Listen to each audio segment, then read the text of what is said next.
Ritesh here, and in this video we will code logistic regression in Python, and I will show you how I have coded this one. See, this is the class logistic regression. So what we are doing is we are creating a class of logistic regression, and it will have various functions that will calculate those bits that we have used here. Suppose, just see here, what we had was our equation was like this: uh, summation of I equals to 1 to n. This was minus of yi into log of pi minus 1 minus yi into log of 1 minus pi. And what was pi? Pi was sigmoid of zi, and our zi was w transpose xi. So we have to calculate this separately, and then we have to calculate this. And we also had the gradient of this loss function. So what was the gradient? The gradient was y predict minus yi multiplied by the data point xi. And what is y predict? Y predict is nothing but the pi or alpha. This was also treated as alpha also, because in our derivation we have seen alpha is equals to pi and pi is equals to alpha. So now just see here, this is zi. What is zi? Zi is w transpose xi. So in this particular function we will calculate zi, and that will be calculated using this numpy dot dot. This is numpy library. We have imported this as np, and we are calculating the dot product between the x and the weight vector, that is w transpose, and at last we are adding the bias term. This is w transpose xi plus the bias term. So I hope this is clear. Now we are calculating the alpha, or the probability of that point belonging to that particular class. How we have to calculate it? Suppose we get a value of x. This x is not the data point. This x can be any value. So what we return is, we just return the sigmoid of that x. We are calculating the sigmoid of that x. This is 1 plus 1 upon 1 plus exponent of that value minus x, because sigmoid of x is simply 1 upon 1 plus e to the power of minus x. So we are simply calculating this one given the value of x. So we are taking a value of x, and we are simply returning the sigmoid of that. And what we are doing here is, see, this x is an array. I will tell you why this is an array. So we are converting it into 128 bit, just because this should not overflow, because sometimes the value can be very large and that will not get into 64 bit. That's why we are using 128 bit. There is nothing to do with the algorithm. This step will nothing this step will not affect the algorithm. So now we are returning this probability. Now we have to also calculate this particular thing, that is the gradient of loss with respect to w. And what that means is, we have to calculate y predict. Yi is the actual label of the data point. We already have this one, and we also have the data point. So we only have to calculate y predict. And what is y predict? Y predict is nothing but the probability of a point belonging to a particular class. So what we will do is, we will call this particular function, that is p, or the probability, and we will pass it the value of zi, because probability is sigmoid of zi. So first we will calculate zi. So we will call the function, that is z or z, and we will pass it the data point. It will calculate the dot product of that data point with the weight vector, and it will return it. It will return our value of this particular z. Now this probability function will take this value of z, because we are passing this value here, and that value will pass into x, and this will calculate the sigmoid of that particular zi, and it will return that value, and we will have that predicted y. Once we have the predicted y, then we can simply use this particular equation to calculate the gradient. So using this equation we will calculate the gradient of that weight. Now we have to calculate the gradient of that b. We have to calculate the gradient of loss with respect to this particular b. So what we will do is, we will simply calculate y predict again in this particular function. I have explained this here also. The same thing is here. Instead of x, we are not multiplying with anything. We just have this one, y predict minus y. See, now we have weight, the gradient of the loss with respect to weight, and the gradient of the loss with respect to the bias term also. We have all those things now. Now what we have to do is, we have to update our w. And now let's see how to update our w. Now what we will do is, now what we will do is see, what happens is, Suppose this is our complete data. So we will go through this particular data multiple times, and if we go through this data once, that is called one epoch. So if we go through the data 10 times, that is called 10 epochs. So we will go through this data multiple times in order to learn the patterns hidden in this data. So this function is the fit function. What this function requires is, this is the object, that is the self object. You don't need to worry about this. This is x train, means these are the x values that we have. Suppose we have 10,000 data points in our whole data set. So this is x1, this is x2, this is x3, and so on. This is xn. So suppose we have data point from 10,000 different customers who gave review or who gave reviews about the phone, or we have suppose 10,000 different mobile phones, and the features of those mobile phones are screen size, battery size, price, camera, the chipset. This is the first mobile, this is the second mobile phone, this is the third mobile phone, and this is the nth mobile phone. In all, suppose we have 1000, or suppose 10,000, or for suppose n, we have n data points here. So this x train will contain n particular rows and d columns. D is for d dimensional data. Suppose we have 1 2 3 4 5 5 features, then this is 5 and this is 1000. So this matrix will be 1000 cross 5. And this y train will contain a label. What is label? Suppose this phone is very useful and one should buy this phone, then we will have a label of 1. If this phone is not that useful, then we will have a label of 0, and so on, 1 0 1 0 0 1, like this. We will have 1000 values here. So y will be 1000 cross 1. So we have passed x train here, we have passed y train here. Now the epochs is number of times we should look the whole data. So by default it is 100. That means our algorithm will at least go through the data 100 times. This is the learning rate that I was talking about. That was eta, because in our equation we have w new equals to w old minus eta into differentiation of loss function with respect to w at w old. So this is eta. So here we have given a value of 0.01 for the default value, but you can take any value, or you can also do hyperparameter tuning. We will see all those in our next videos. This is refit equals to true. You don't have to worry about this. If you want to train it again and again, you have to pass it through, and if you want to just train it once, then you don't have to pass this value. And this is display loss. If this is true, then we will display the loss also while training. What is the current loss of our function? So what we have to do is, if refit is equals to true, then what we will do is, we will initialize our weight vectors. This weight vector should be equals to the number of features that we have in our dataset. Suppose our dataset contains 5 features for each data point, then our weight vector should also contain 5 values. Therefore, we will randomly initialize our weight vector to an array of size 5, or this particular thing, x train dot shape, will give us 1000 cross 5, and this subscript 1 will give us this value, or the number of columns. So this particular thing will give us the number of columns in our training set, and we are initializing our bias term with a value of 0. Now what we are doing here is, for every epoch we will calculate the loss. Once we go through the data once, we will calculate the loss and we will store it.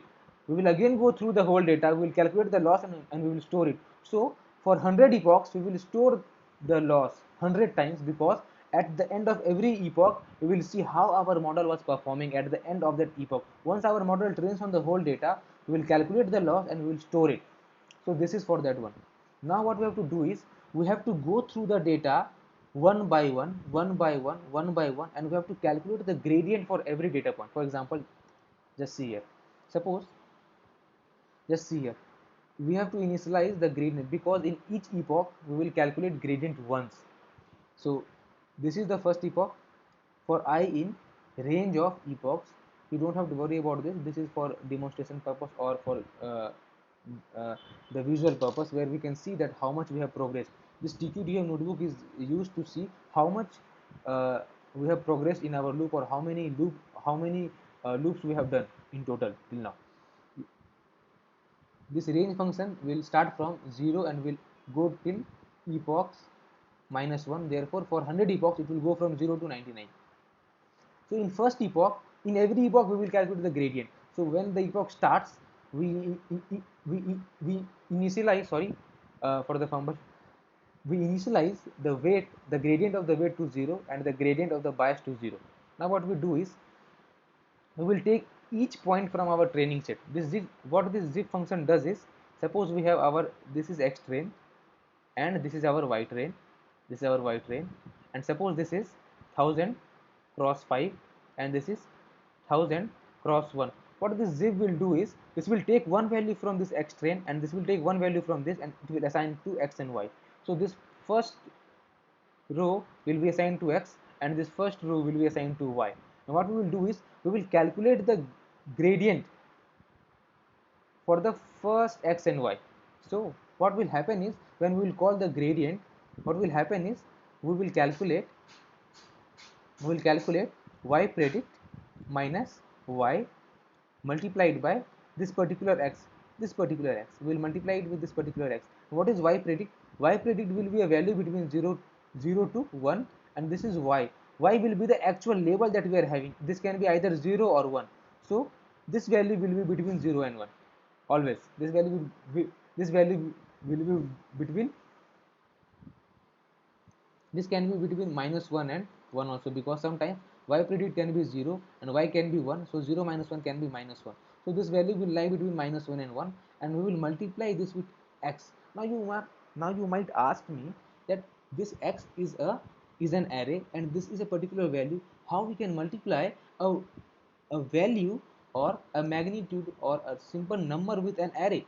This is an array, and this is a number. How to multiply this? So what happens in Python is, in Python, suppose you have an array which contains values like 1 comma 2 comma 3 comma 4 comma 5 comma 6, and suppose we multiply it with 2, the result will be, this 2 will be multiplied with each and every element of this particular array. So our array will become 2 comma 4 comma 6 comma 8 comma 10 comma 12. So this is the beauty of Python. We don't have to specify, or we don't have to run a loop. This will be done internally. So what happens here is, so now just let me show here is, what happens here in this particular gradient part is, once y predict is calculated, this will be a value between 0 to 1, and this, sorry, this value will be between 0 to 1, this y predict, because this is probability, and when we will subtract either 0 or we will subtract either 1, so this value can lie between -1 to 1, and then we will multiply this with this particular x. So we will get an array, and this will contain dou L with respect to dou L1, this will be dou L with respect to dou W2, this will be dou L with respect to dou W3, and so on, dou L with respect to dou WD, where D is the number of dimensions we have for each data point, because we are updating W, no, we are updating W. Finally we are updating W new, that is equals to W old minus dou L upon dou W. Now here W is not a single term, this is an array, so this also must be an array, that then only we can subtract this, no. So what we are calculating here is an array, because after we get this particular term, this is a single value term, this can be an integer also, this can be a float also. When we multiply this with an array, we will get an array, and this will represent this particular thing. Differentiation of loss with respect to the first W, differentiation of loss with respect to second W, differentiation of loss with respect to third W, and when we will update this W, this will be W1, this will be W2, and so on WD. This is the newer values that we will get, and this is the current value that we have in our system. This is W1, this is W2 until the WD, and then we will subtract this. We will subtract this from this one, we will subtract this from this one, we will subtract this from this one, and so on till the last term, and when we will do this, we will get the new W. So while optimization, what we are doing is, at each step we are calculating this one, we are calculating this particular thing. Okay, now I think I'm making some sense now. So you must be getting some doubt also. Then what is happening here? What is gradient and W? What is gradient of W is, suppose this is our training data, this is 1000 cross, this is 1000 cross 5, and this is our y, this is 1000 cross 1, we have one label for each data point. What is happening here is, we will go through this first row, we will calculate the gradient, because this will give us an array which will be dou of loss with respect to W1, with respect to W2 and so on with respect to WD.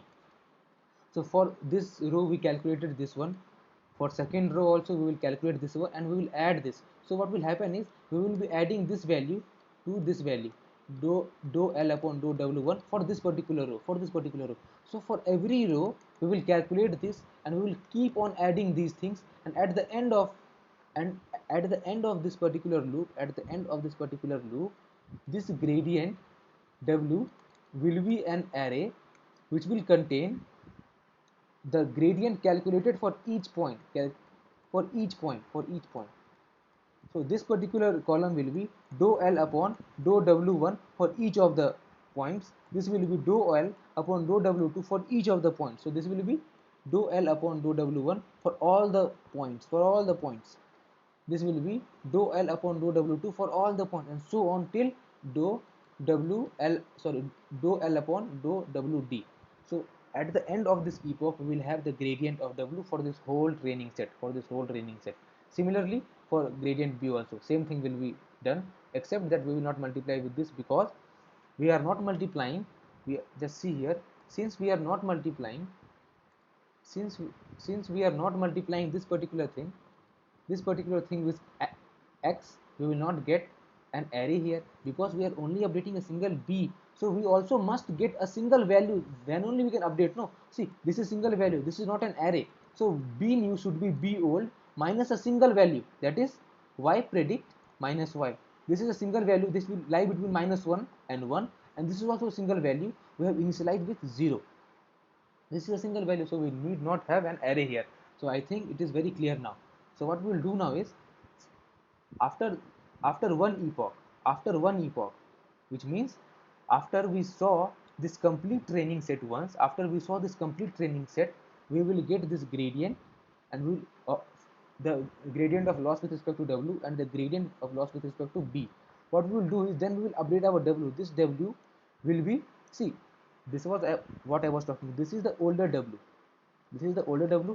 And this is the new W that we will update. So what we are doing is we are simply updating the current W with some new W by doing this particular operation here. What we will do is we will multiply this with the learning rate and this gradient W. Just note that this gradient W is d-dimensional, which is d loss upon dW1. This is dL upon dW2, and this will go until dL upon dWd. Now we have d-dimensional vector, or we can say it an array. We are multiplying a learning rate, suppose, of 0.01 with this. So 0.01 will get multiplied with this also, and after multiplication we will get an array which will be dl upon, this is the updated gradient, because we are multiplying this with the learning rate, and this is the updated gradient, and so on. Then what we will do is, this is our W, the current W that we have, that is W1, W2, W3, and this is WD, and this is our gradient, that is dou L upon dou W1, dou L upon dou W2, dou L upon dou W3, and so on, dou L upon dou WD. Now the updated W will be W1 minus this thing, W2 minus this thing, W3 minus this thing, WD minus this particular thing, and after doing this we will get our new W here. And B will be simply, the newer B will be the current B minus learning rate multiplied by the gradient. So this will be a single value, so we will get this B also. Now this thing will be repeated epoch number of time. If epoch is 100, we will repeat this 100 times. If it is 1000, we will repeat this 1000 times. Now for every epoch, we are also storing the loss here.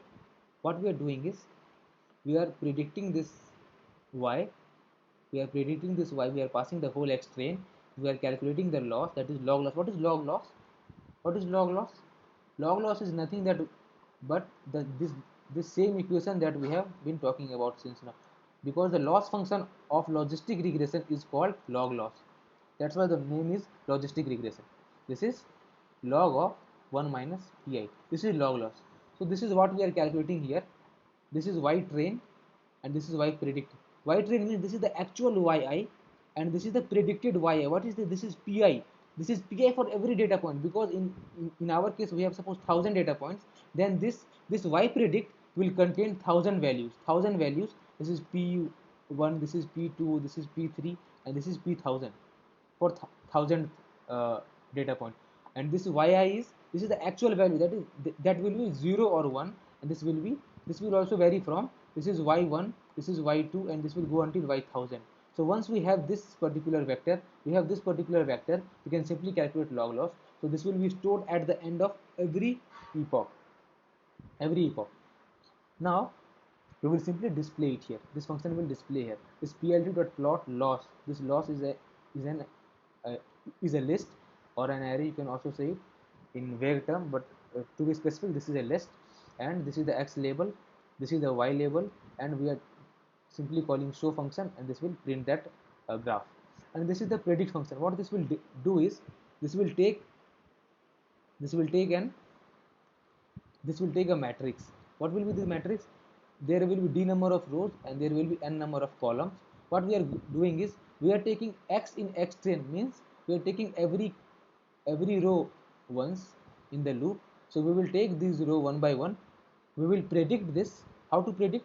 First calculate the z. What is z? Z is w transpose x, and then calculate the sigmoid of this particular z to get the probability, and we append this in our list, and then we simply return this. So this will return the probability of every data point. Suppose we are passing 100 data point for testing, or we want the label for 100 data point, we pass to this function. This will take each data point one by one. It will calculate the probability of particular point belonging to a class, and then it will return it. After returning, we will have 100 values, and if the probability of this particular point is 0.6, this means that the probability of the point belonging to class 1 is greater than the probability of this point belonging to class 0, because this is 0.6. If it is greater than 0.5, greater than equals to 0.5, we generally take that this point is belonging to positive class, and if it is less than 0.5, then it means that this point is belonging to negative class. So for this particular thing, we will give it a level of 1. So I hope I have made it very clear now. Now we will simply run this. So let's see how to run this. So first run this particular cell. Now what we are doing here is, in this line of code, we are simply saying that we will generate two types of data points. One will be labeled as or one will be colored as red, and the other will be colored as green. So if you don't understand this, then also there is no problem. We are just generating data.